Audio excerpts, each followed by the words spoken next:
As Grenada continues to anticipate the Prime Minister's announcement of another election, we are observing the evolution of a more politically polarized media landscape in which both political parties have taken a firm grip on their message, leaving no room for error, as well as the messaging infrastructure through which these messages are delivered.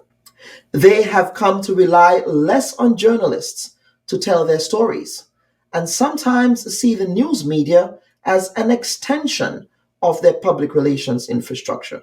Not to be outdone, the NDC has also carved its own niche in a newly digitally mediated political landscape, but one which may not have the same reach as what the incumbent party can naturally afford to do. The result of this polarized landscape is that we have witnessed the actualization of two Grenadian echo chambers. The views and opinions of each party are repeated and reinforced without allowing much room for dissenting and independent voices. The preceding reality is why the journalist's role is essential in this election cycle.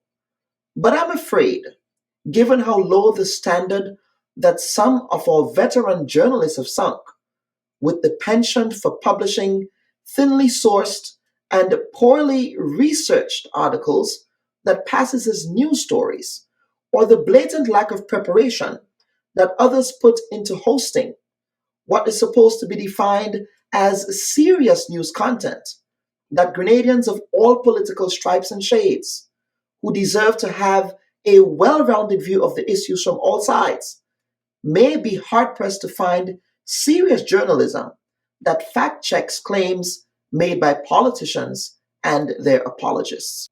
But for those who still believe in the importance of an independent press, may I present some of the principles that journalists should follow when reporting on elections. Firstly, the primary duty of a journalist is to report accurately and without bias. A journalist shall report only in accordance with the facts of which he or she knows the origin. A journalist shall not suppress essential information. A journalist shall observe professional secrecy regarding the source of information obtained in confidence. A journalist shall report in a balanced manner. If a candidate makes an allegation against another candidate, the journalist should seek comment and clarification from both sides where possible.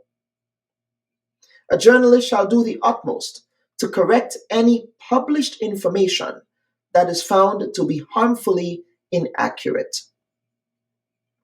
As far as possible, a journalist shall report the views of candidates and political parties directly and in their own words, rather than as others describe them. A journalist shall avoid using language or expressing sentiments that may further discrimination or violence on any grounds. When reporting on the opinions of those who do advocate discrimination or violence, a journalist shall do the utmost to put such views in a clear context and to inform the views of those against whom such sentiments are directed.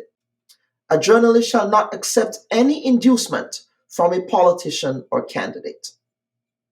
A journalist shall not make any promise to a politician about the content of a news report. In the final analysis, however, the media landscape in Grenada may be going the way of other Caribbean democracies, as well as Western democracies, where the one who pays the piper calls the tune.